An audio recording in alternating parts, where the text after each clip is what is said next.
What's good, YouTube? DM Gaming here, guys. In today's video, I want to discuss what we could potentially be seeing as far as a story mode in Dragon Ball Z, or they could call it Dragon Ball Super. Anyway, Tenkaichi 4, guys. So jumping straight into it, I want to take a step and look back at the previous ones to kind of see what we got in each one and what they built upon. So starting out with Tenkaichi 1, the story mode was Z Battlegate, of course, and they started with, I think it said about 50 something characters. The character list wasn't that large, with 58 playable characters, and then with those characters, a total of 90 playable forms. So, you know, you had your 58 characters. Those out of those characters, of course, like the Saiyans and stuff, they had their different transformations and stuff like that. So if you counted those as individual, you get up to about 90. The story mode was basic. It was the Z story, nothing different from anything going on like that. The only difference here was you did have two new stories when the movies and Dragon Ball GT villains fight the Dragon Team or the Z Warriors in a tournament which involved Dragon Ball and Z characters. All right, so of course the first game is gonna kind of be bare bones, but having 58 characters was a pretty interesting deal. Fast forward to Budokai Tenkaichi 2, and you go from about 58 characters. This game now increased, had over 129 playable characters, and of those, in the most versions of the game, and 135 in the Japanese version, which is very interesting. Now, what I don't know is if that's I don't think that's counting. I don't know if that's counting transformations as well. I think it is. I know there was a big increase in the characters, so that's let me see if we can actually find it. Returning playable characters. Look at that. So I mean, you have an extensive list of characters. I don't think it's 129 with all of these. However, it could be. No, it's not. It's not 129 in that. But anyway, so you did have an increase in characters and stuff like that. Now, the interesting thing as far as the story is concerned, you had Dragon Adventure now. And in Dragon Adventure, the major addition to the story was the movie characters. This main mode of the game, it is similar to Dragon Universe mode of Dragon Ball Z Budokai 3. The players use the characters around Earth and Namek looking for Dragon Ball skills, capsules, and opponents. This mode covers Z to Dragon Ball GT. So now they added a little bit of GT. And then, like I said, they also include the movie stories: Tree of Might, Lord Slug, Cooler's Revenge, Return of Cooler, Super Android 13, Broly the Legendary Super Saiyan, BoJack Unbound, Broly's Second Coming, Fusion Reborn, Wrath of the Dragon, as well as the TV specials Bardock, the Father of Goku, and the History of Trunks. The outcome of the battles in the mode changes the course of the story. New powers, characters, and what if stories are unlocked in this mode. So, huge improvement in the story. A lot more content in the story. Now, we jump to Budokai Tenkaichi 3. All right. Now, this one starts out with, excuse me, more characters, okay? It features 161 characters. Now, like I said, they added a few more characters. You got a lot more transformations, so that's why it's so high. The base, I think it's like 70-something characters. We did a video talking about the characters, and yeah, so did get an increase in characters, not that many, but this 161 is counting all the characters and transformations, different forms. Almost the largest in any fighting game, being topped by Fire Pro Wrestling, whatever. All right. The story mode of this game, okay, you did get some new mechanics, the Sonic Sway, which I love the Sway or whatever. Day and night system, the Battle Royale mode. But the big thing here is the game mode. So in Dragon History, okay, it's the same thing. You really literally got the same thing. This game didn't improve upon the story. It told the story in a different way. But there wasn't more added to the story, if you get my drift. You had the Saiyan Saga, Frieza, Android, Boo Saga. You had the movie saga, the GT saga. I think the Dragon Ball saga was the one that was added that wasn't on there before. And then, of course, they brought back the What If saga. in most of these games, you have your ultimate battles, you have your Dragon Tour, you have your battle, you have your online battle now exclusively on the Wii version. And then of course you have your ultimate, you have your training thing, and you have your character customization deal. So as far as story, here's my biggest question that we have to ask ourselves as fans. Do we want the story, like, do we want all of the old stories told in the game?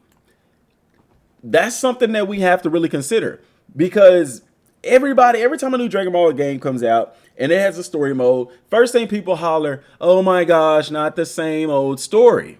They said the same thing with Kakarot, and then we get into Kakarot and we start playing the story, and they express and tell and show this story like nobody has ever done before. So even though it was the same old story, we've never experienced it that way, and it was captivating. Now, with Budokai Tenkaichi 4 coming out, this is what we have to ask ourselves, because you have new graphics. I don't know the development team behind it. It's not Spike. And then, of course, Atari doesn't own it anymore. It's Bandai Namco. So there could be some very, very cool differences in this. I mean, the publisher was Namco, but now you have the in North America, it was Atari, but it's same people. Anyway, my question is that, are you gonna want to play through Dragon Ball Z, Dragon Ball GT, not Budokai, oh my gosh, Dragon Ball, and then play through Dragon Ball Super? Now, that is a lot of game to play through, as well as the movies. First thing people are gonna say is, I want it all. And hey, I don't blame you. Looking back at the older games, they were able to do it all. However, with graphics, games can only handle so much. But when is the last time we had a Dragon Ball game with like 100 gigabyte download, or something like that? Like, could they fit all of that in a Dragon Ball game? Yeah, I think they can. You know what I'm saying? If they can, hey, we'll try, because, we kind of want it all. But here's the major difference, guys. Here's something that we have to consider. All three of these games, Budokai Tenkaichi 1, no DLC. Tenkaichi 2, no DLC. Tenkaichi 3, no DLC. These games existed in a time where DLC wasn't the norm. And for those of y'all who were probably born in 2007 and don't know what I'm talking about, back then, guys, when a game was released, you got the whole game. It wasn't a DLC. It wasn't dragging the game out for 4 or 5 years. I mean, look, Budokai, this one came out in 2005. Tenkaichi 2 came out in 2006, and then 3 dropped a year later. And these were drastic improvements to the game. Major improvements. Like, you can feel and tell the difference. Like, if you enjoyed 2 and 3 were probably the ones that was the most similar, but that was a drastic difference from 1. You see what I'm saying? So, with that being said, we have to understand that now we're in the age of DLC. So this is also going to affect what story we are going to get. They could very easily, looking at the world of DLC, they can do one or two things, especially with Bandai Namco. We know they like DLCs. Hey, they could come out and tell us the story of Dragon Ball Z, and all the way up until the end of the Tournament of Power. DLC could potentially be your what's being told in the manga right now. The Dragon Ball superhero movie could be DLC. Broly, the Super Broly, Dragon Ball Super Broly could be DLC. It's really up in the air. Now, the whole trailer showed us Goku and Super Saiyan Blue. So we know at least we're looking at Super Saiyan Blue. You're gonna get Dragon Ball Super in the story. But how much more is going to be what's going to be in the main game? What's going to be DLCs? You get what I'm saying? And I think that people would be okay with playing through the Z Saga and then playing through what we saw in the anime for Dragon Ball Super. And that's all the way up to the Tournament of Power. Anything after that, you have the Moro arc, you have the Granola arc, you have, Dragon Ball superhero arc that's going on in the manga right now. Those things could be told as DLC. People are gonna want. Oh, they're gonna say, "Oh, Granola's already out. Moro's already out. Why not put that in the game?" Okay, so what's gonna be your DLC? Because guys, let's be honest, there is going to be DLC for this game. We talked about it with the character roster. Don't expect a Xenoverse type character roster out the gate. They're gonna save some stuff for DLC.